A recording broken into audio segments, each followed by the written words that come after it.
I was chatting with a friend of mine last week, and he posed a very important real estate question. Where have all the Sockless Realtors gone? Hello, folks, and welcome back to the Last Honest Realtor podcast. I'm your host, David Fleming. Thank you so much for joining me today as we ask and answer this question in all seriousness as a way to sort of look at, gauge, and evaluate the market in Toronto as it is today. Who are the players, the buyers, the sellers, the agents, the other market participants?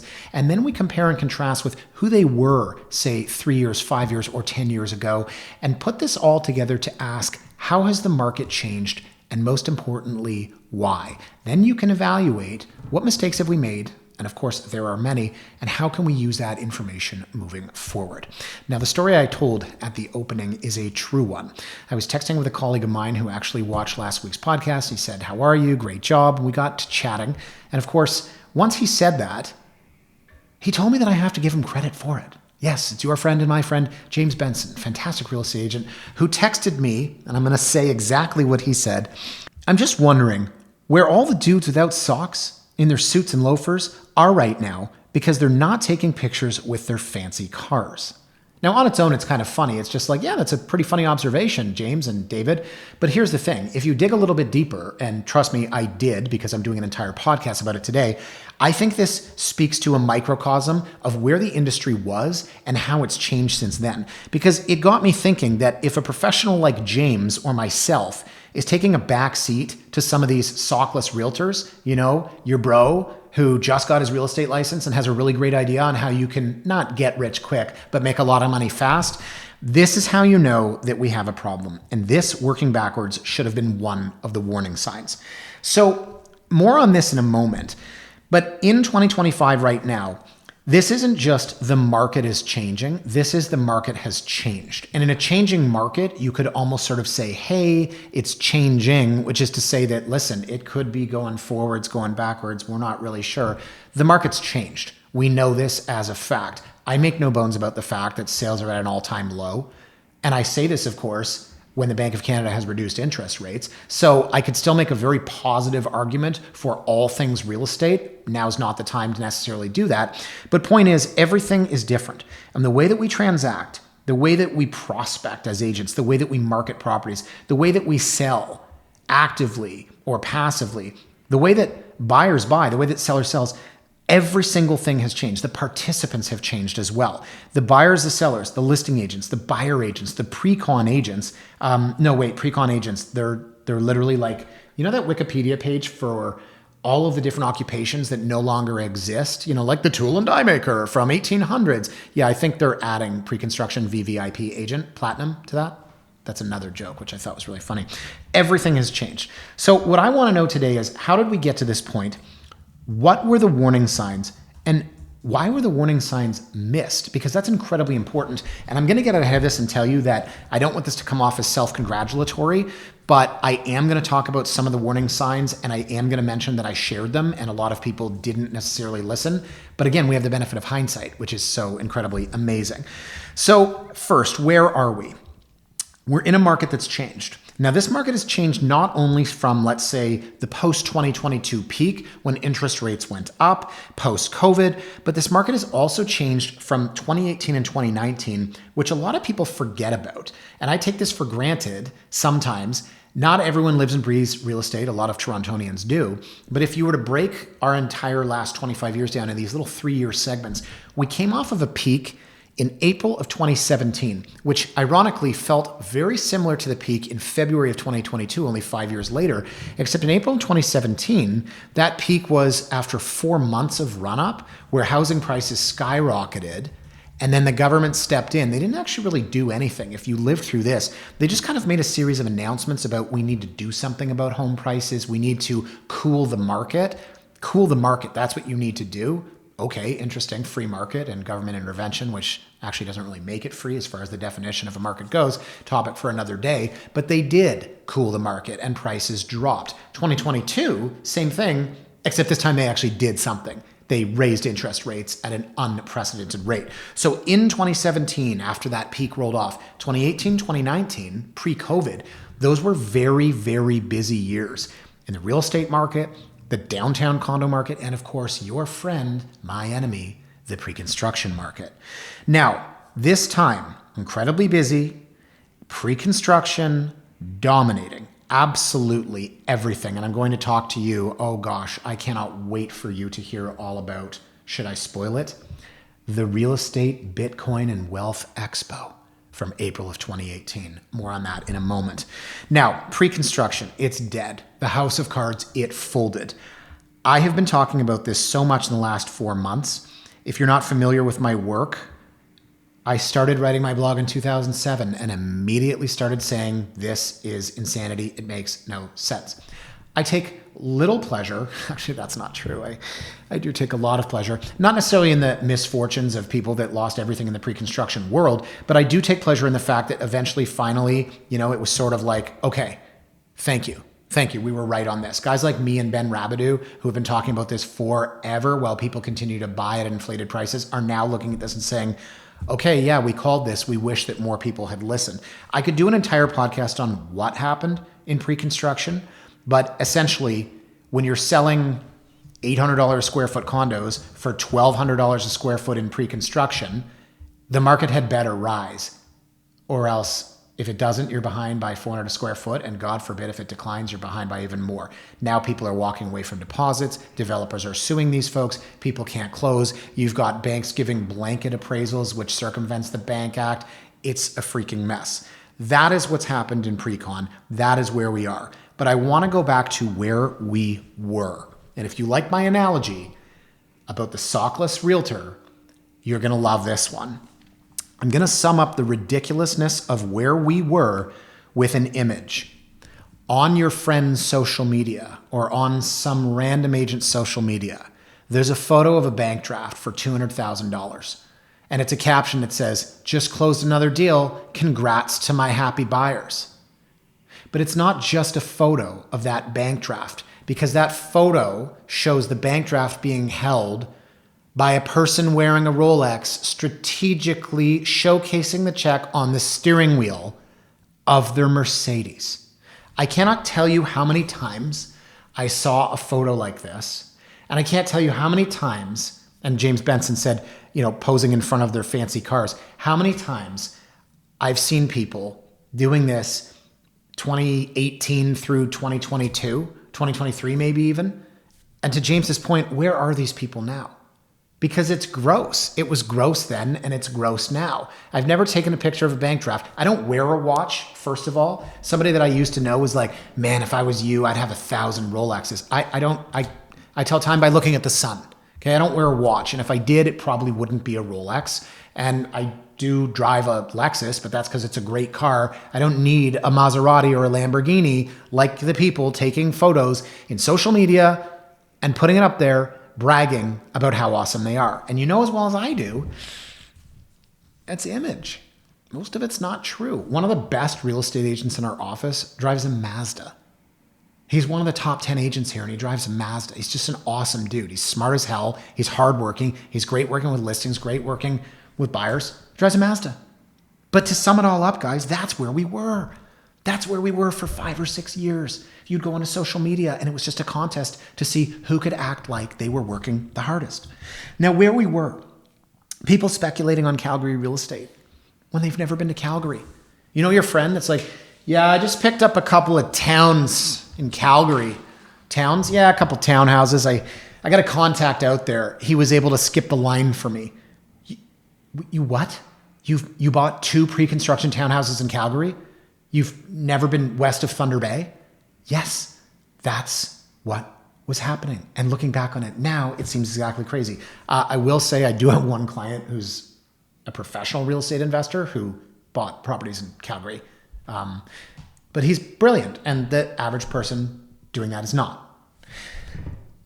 Speculating on pre-construction towns in Calgary. Oh my goodness. So real estate transitioning from its primary function as a primary residence towards investment, another thing that happened. Now, I'm going to take a tangent here for a moment to essentially blame the way that we have built the city of Toronto, which is to say that we need condos.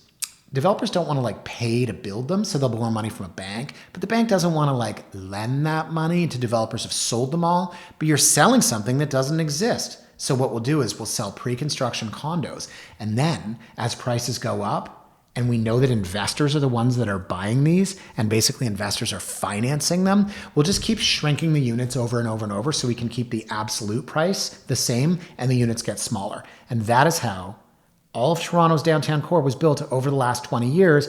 Ergo, it was built by investors. And the worst part is downtown Toronto was, I want to say designed by, it was shaped by investors. There was no grand plan. There was no city planner that said, hey, here's what we'll build. There was no conglomerate of condominium developers that said, here's what we'll do. It was investors buying units completely speculatively that drove prices up and shrunk the size of condos.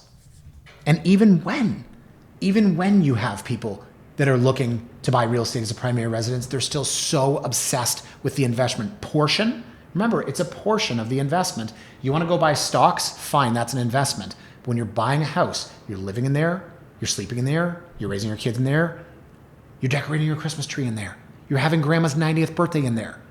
A portion is investment. And we reached a point where the component went to the entire thing. So I'm going to give you an example of what's been happening over the last little while.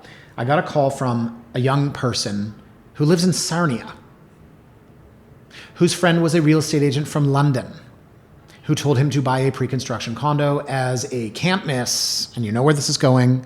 And I wrote about this in my blog the other day, and he called me basically, his friend's no longer in real estate, of course, but this was, as he said, about 6 months after they finished university. His friend got his real estate license, and it was kind of sad, but also kind of awesome, because he said to me, we all decided as a group, they were in business school, we all decided that whatever careers we had, we would always support each other, which is amazing. And these guys finished school, and this guy's buddy went into real estate, and he called him one day and he said, I've got a can't miss for you. And he sold him a pre-construction condo in downtown Toronto. The guy from Sarnia, who lives in Sarnia, who went to school, I won't say where, but then the agent lives in London and he's no longer in the business. And he basically sold him this place for not tomorrow's price today, but like 8 years from now's price today. Well, actually now it would be like 15 years. So say the kid paid $700,000 for a studio that's now worth maybe 5.25. That's where we were. Okay, another story, and this one, you ready for this, is going to take you back a quarter of a century. Taking the glasses off for effect certainly helped. Now, infamously, in my family and my friend circle, and sometimes on Toronto Realty blog, I have told this story over and over. In 2001, I was an intern at Celestica in between third and fourth year university, and I was a young business student working for a faceless corporation, which of course made me the man I am today, because I realized I did not want to work for a faceless corporation. Was not set out for the corporate world, goes without saying, but while I was there, I found myself, and I took all the business acumen, and well, I might say this, the sort of you're born with it entrepreneurial spirit. And I started to do things to make money, to take what I had learned and make profits, absorb losses, revenues, expenses. One of those things was using this magical new website that was only 2 years old called eBay.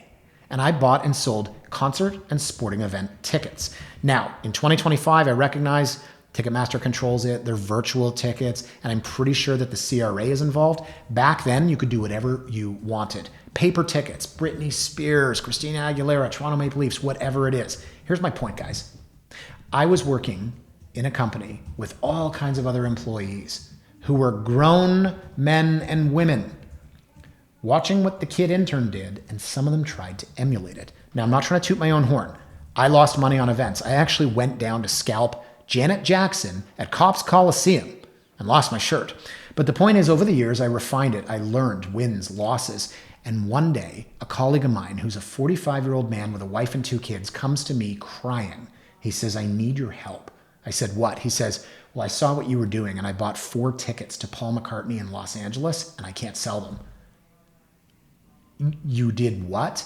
He tells me he spent $1,000 a ticket on Paul McCartney in Los Angeles. His wife went absolutely crazy when she saw them, and he's freaking out. Okay, why did you do that? Listen, far be it for me to say, at the time, and I was 21 years old, I knew that people watching Paul McCartney aren't on eBay. They barely know the internet exists, and you can't make a profit on tickets that were $1,000. Best event I ever had, Zwan. It was a side project by Billy Corgan of the Smashing Pumpkins. Tickets were like $20. Crazy people were paying $500 for them. So the point of this story, as it is a tangent, but hopefully a fun one, is that all of these other people in this actual company that was responsible for making electronics, and they were like real ass adults. They were watching what this 21-year-old kid was doing. They tried to emulate it. And that's exactly what people did in the real estate market between 2018 and 2023. Everyone was watching everyone else and saying, I can do that too. And saying, it doesn't matter. I don't need experience. I don't need knowledge. I'm just going to do it. And so excuse the story there. I hope it was fun. Yeah, I still drive by Don Mills and Eglinton every once in a while to remember when. But that to me is an analogy for you, if you will.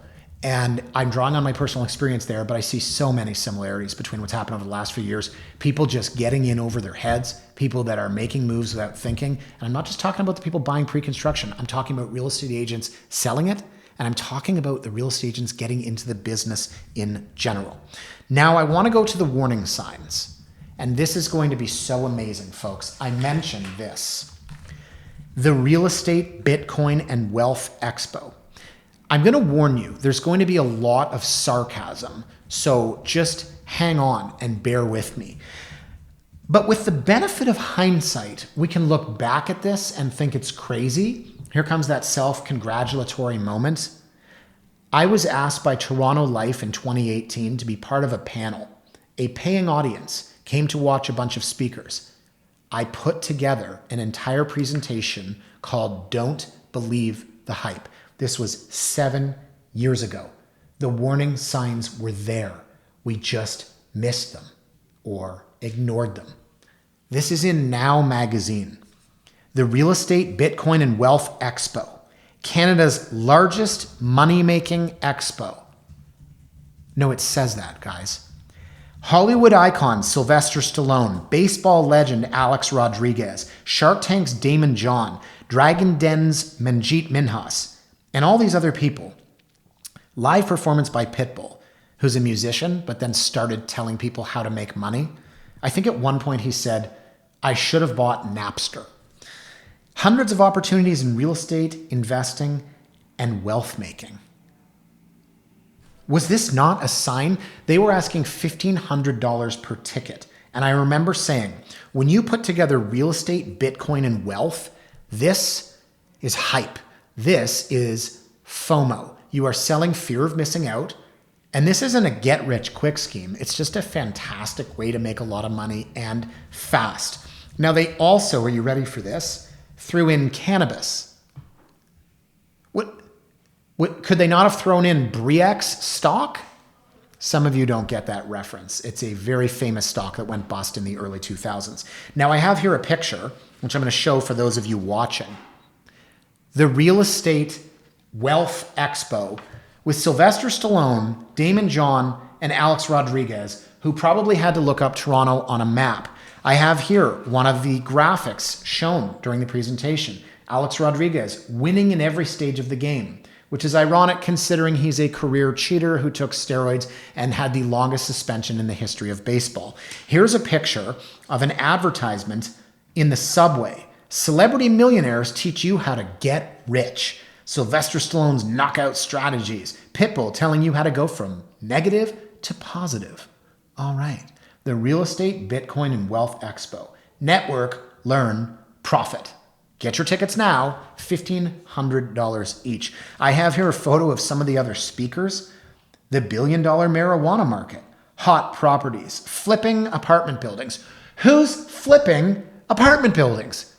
The entire purpose of buying an apartment building is to keep it for the long term because the return is so small and the expenses are so high.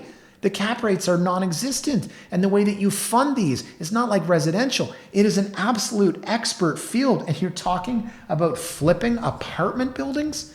Guys, I did a presentation in 2018. I went up on stage and I told people, don't believe the hype. And I don't think anyone there, well, some people there probably listened. But after that, we know that so many people just ran around and bought pre-cons, and you're looking at Calgary townhouses and you've never actually been there. My goodness, guys, the warning signs were there. It was FOMO. But the best lessons in investing are learned by doing, experiencing, winning, and losing, and most importantly, taking responsibility. Now, I paid $15,000 for the greatest lesson I ever learned. And I'm going to tell you all about it. I didn't pay $15,000 for the lesson. I lost $15,000 at 21 years old. It was my life savings. 1999, I want to take you back to the tech boom. And for those of you that didn't live through it, let me explain. The internet really only became mainstream around that time. I went to school in 1998. I still had the dial-up modem. That's how far back we are. Now, every single tech stock was going crazy on the exchanges. You could literally take this pen, go and bookmark pens.com, and then you could say, my business model is we're going to sell pens on the internet. And you know what? There's probably a venture capitalist out there that'll throw $200 million to fund that idea. That is, as history has shown, how crazy the tech boom was. And guess what? A young, enterprising man named David Fleming wanted to get in on the action. 19 years old, I went downtown to meet in person my father's stockbroker to say, I want to be a player. And I took my life savings, $15,000. Actually, it was $17,500. That's every penny I ever made from my first job making shish kebabs at Bruno's, from pumping gas at Sunoco, to bartending at Shark City, to waiting tables at Eastside Mario, the fish market at Metro, back then Dominion. And I wrote a check for $17,500 to a gentleman at RBC Dominion Securities. And it just sat in the account. And I went every single day and I looked online to see what was moving up, what was moving down. Everything was moving up. To not get in would have been crazy. And one day I called him and he said, I'm buying Nortel networks. Some of you right now are cringing. Some of you have no idea what I'm talking about. Maybe you're Googling Nortel networks. Don't leave. I'm going to tell you what happened. So Nortel Networks was trading at $50 a share at that time. And my stockbroker, this is a person that was in his probably late 60s, that had been through many different market cycles, that should have known the basic fundamentals of investing, told me to put everything into one stock.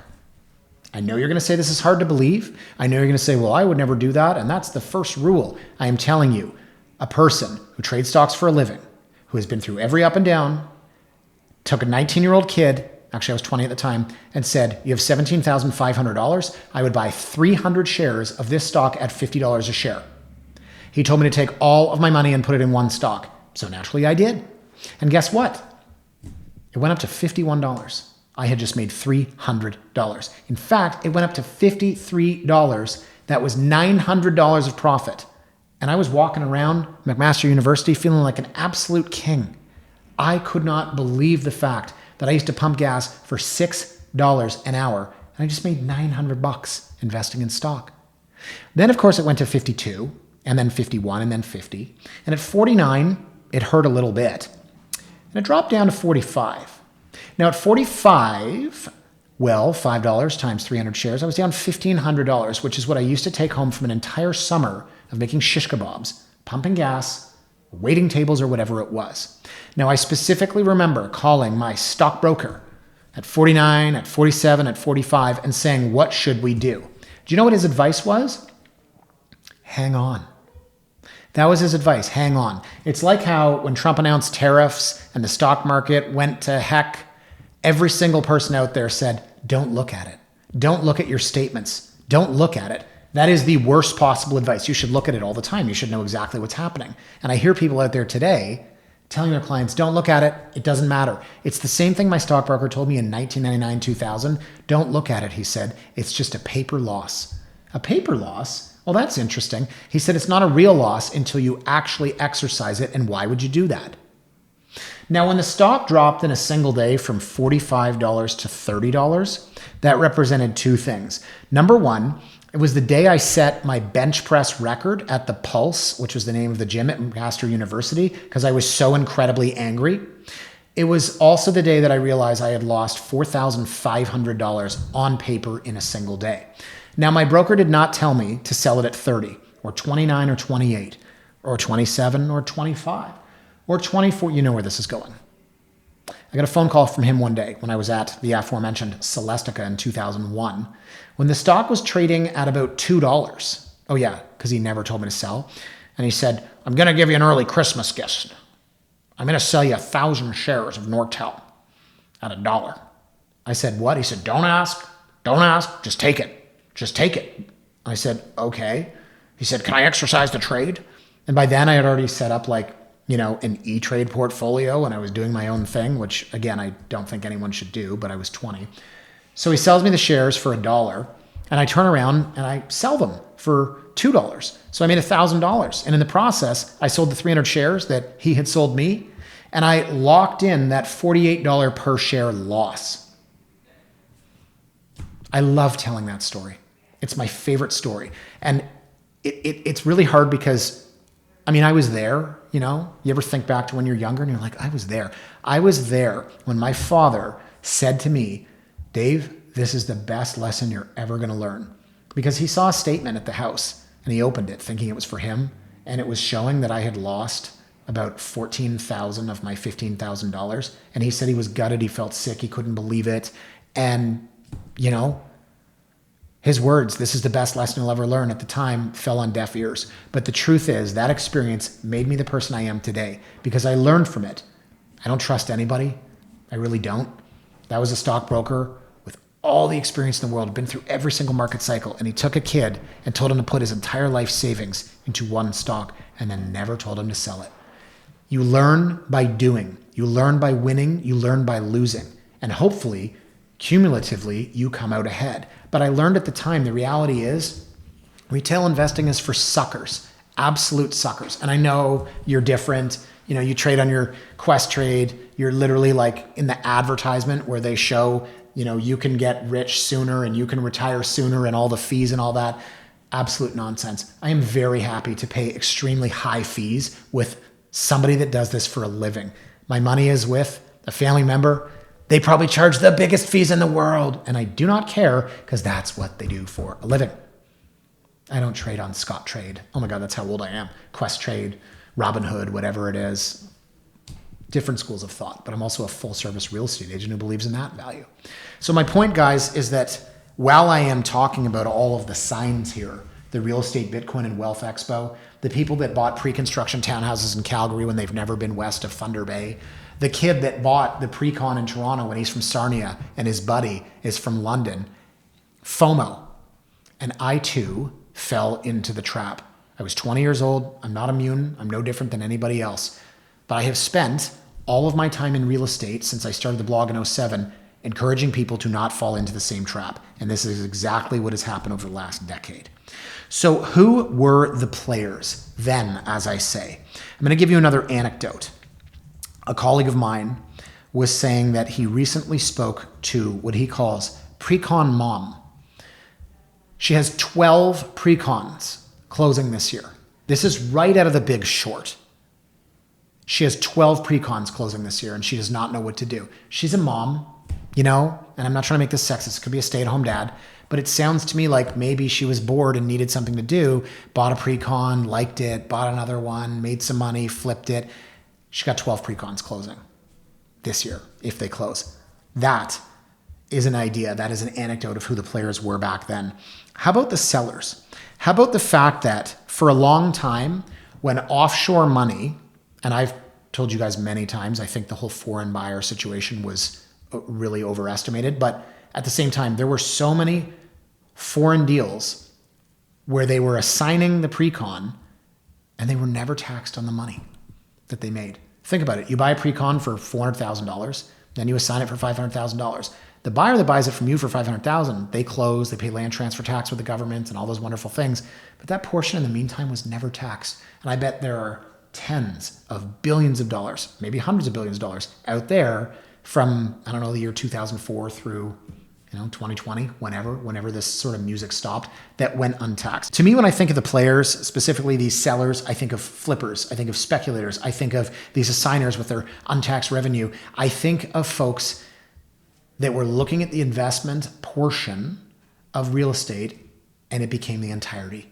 And it's not just the flippers, it's not just the speculators, it's not just the people that are going to the real estate and Bitcoin Wealth Expo, the guys that say, let's buy a house, renovate it, and flip it for more money. I also think the people that were actually doing it as a primary residence also started to think just about the investment potential when they should be thinking about the school district.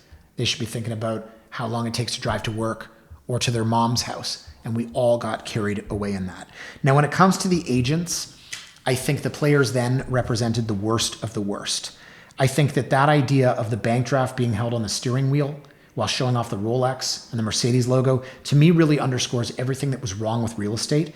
And it became this contest on social media, this sort of culture of looking busy. You think about a typical video of a real estate agent that starts with their alarm clock at 5:30, and it's like them like, early bird gets the worm, and then they like make some shake out of kale and whatever, and then they go to their workout class, then they're in the office at like 7:30 in the morning, which is total nonsense because nobody in real estate does that. And then they just have this montage of how busy they are, and then it ends with like a photo of their laptop on their steering wheel, like that's a totally normal thing, and it's like 11:45, like, whew, long day, can't wait to do it again tomorrow. Like, how many times did we see that on social media? And I'm not even a big social media person, but that, to me, is when I think real estate agent 2018 to 2023, that is what I think of. And that is that FOMO, that is that nonsense, that is that social media nonsense, fake culture that everyone bought into and everyone got carried away with. And it's part of the reason that we find ourselves here today. And I think back, I wrote a blog post about how a colleague of mine who's really big in social media was approached by a media company that wanted her to do ads for Humber College to make real estate look cool, get more people licensed. Humber College is running a business. And at the end of the day, the Real Estate Council of Ontario took the education away from the Ontario Real Estate Association and gave it to Humber College.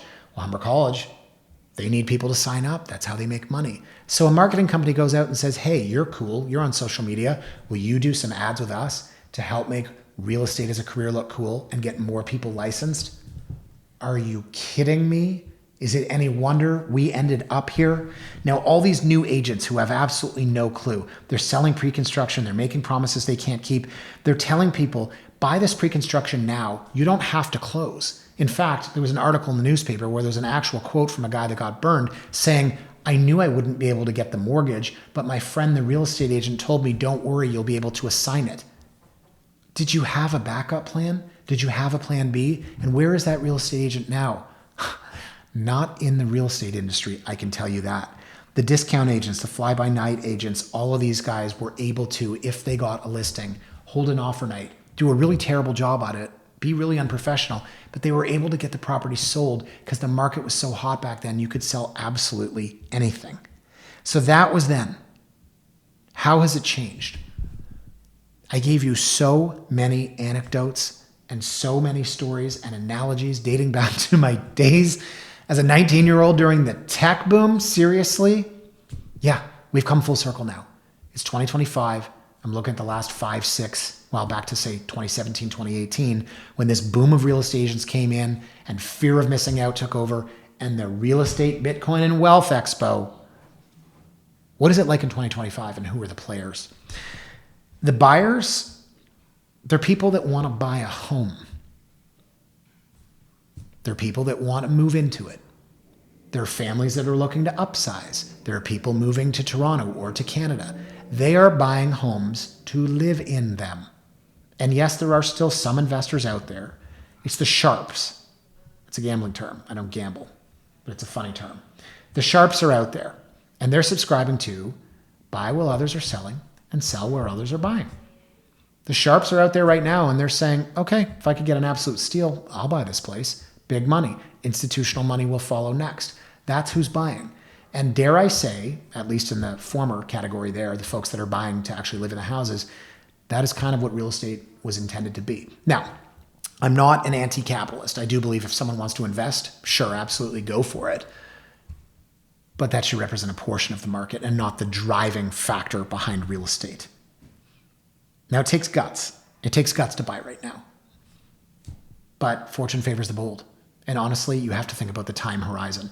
So I need to address a point here, and this is in the spirit of honesty because I haven't been honest enough telling you about losing my life savings at 20 years old. I'm no different than the average agent that had a client buy in 2022 at the market peak, who now has a client whose house isn't worth as much. That's what markets do. The difference between me and other folks, whether it's James Benson, who I mentioned at the onset, and other agents, is that we weren't day trading homes. A client of mine that bought in 2022, sure, they've got a 25-year timeline. They just bought a 4-bed, 4-bath in Leaside for $3 million by selling their semi. Their kids were 3 and 5. They're going to be there until they finish high school. We weren't day trading homes. And that's how you ensure that you don't get burned. Markets go up, markets go down. And the real estate market has always gone up on a long enough time horizon, and it will continue to. But I'm not going to say, oh, no one has ever lost money when I've sold them a house. No, markets go up and down. But that is the difference. And I'm going to make a point in a moment that all of this, and for those of you listening, you can't see I'm waving my hand on all of these images of Sylvester Stallone and Pitbull and cryptocurrency and cannabis as it relates to real estate, even though it shouldn't because they're completely different industries. This is gone, man. This hopefully will be just a distant memory as we move forward and people learn from their mistakes, as I learned as a 19-year-old losing his life savings on Nortel networks. Now, who are the players from the seller perspective? Well, at the most basic level, they're the folks that are selling in this market, which means fair market value, which means understanding the current dynamics and not thinking it's something else. Of course, there are a lot of those folks, and I use the example of if a tree falls in the woods and no one's around to hear it, does it make a sound? Okay, well, there's a lot of those listings on the market right now. I've got a condo at $579 that's been listed for 2 months. Why is the guy 2 floors up at $679? I'm not bragging about my ability to give away real estate. I'm saying that there are sellers out there that they're never going to sell. They're the trees falling in the woods that no one's around. That's what's happening in this market. The sellers, not the would-be sellers, the sellers that are actually selling are those that aim to transact. They are selling because they're downsizing. They bought a small condo and now they're selling the big house. They are selling because they're upsizing. They bought a big house. They're moving in with their family that's going to grow into the proverbial Leaside 4-bed, 4-bath. They're selling their semi. This is different from the players then who were only selling because they bought, who are only selling to flip, who are only selling because it was speculative in nature, who are only selling because the entire purpose of their purchase was to eventually sell. Now, the last part of this, who are the players now? The agents. They're the professionals. They're the ones who made it through the war and came back.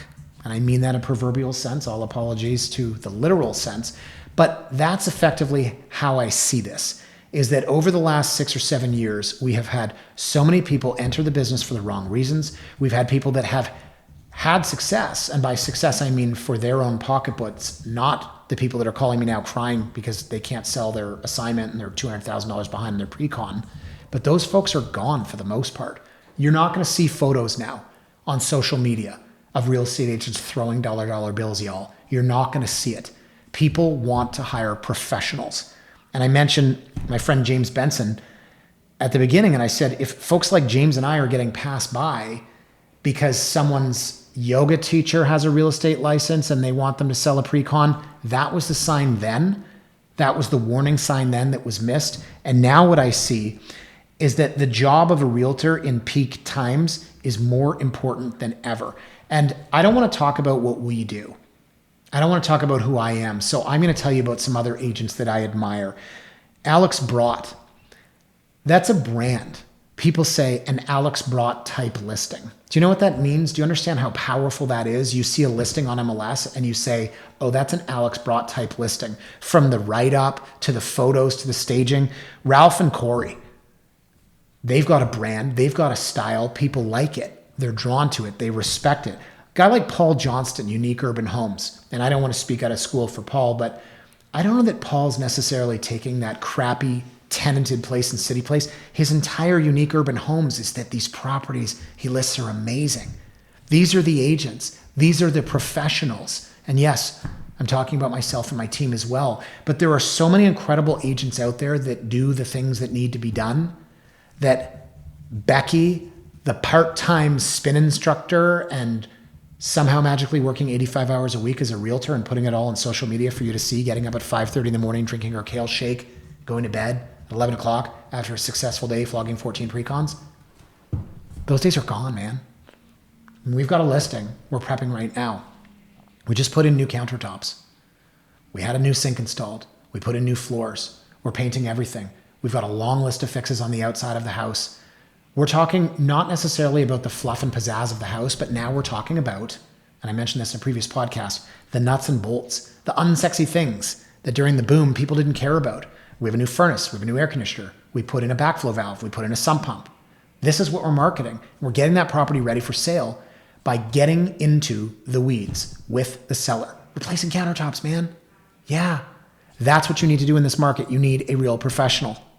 And that's what was missing for so long. Because in 2019, you could have a fly-by-night real estate agent take a C- listing, put it on MLS, set an offer date, and they're going to get their 10 offers. Now, they're not going to get the price that myself or one of these other agents could have got, but the seller doesn't know that, right? They got a 1.5% discount on commission and they think they've done such a good job, they're never going to know the difference. But it was selling. They got their 10 offers. You can't do that today. The A's are selling in competition on offer nights. The B's aren't, the C's aren't, and the D's sure as hell are not. And what has changed, the players that were in the game, I might say dominating the game, at least from a social media and from a loudest noise wins perspective, those folks, for the most part, are gone. The players have changed because the game has changed. And we are now in a completely different market than we were in before. And for the love of God, the real estate, Bitcoin, and wealth expo with a focus on cannabis. For those of you guys that didn't live through that, you're looking back now and you're saying, God, it was so easy. It was so easy to see the warning signs. Then how come so many other people missed them? Anyways, folks, I appreciate you watching today. And yes, with the benefit of hindsight, you could, of course, say, oh my God, David, you're doing this now. But as I mentioned, I've been putting this on the blog for quite some time. I've been rallying against the pre-construction for many years. I did this seminar for Toronto Life in 2018. I talked about all of this. And I am hoping the folks that didn't learn then are certainly going to learn now. So thank you so much for watching. As always, folks, I hope you enjoyed the many trips down memory lane here. If you're watching on YouTube, please feel free to drop me a comment. I always love reading those. And please remember to like, comment, or subscribe wherever you get your podcasts. And we'll see you here next time on The Last Honest Realtor.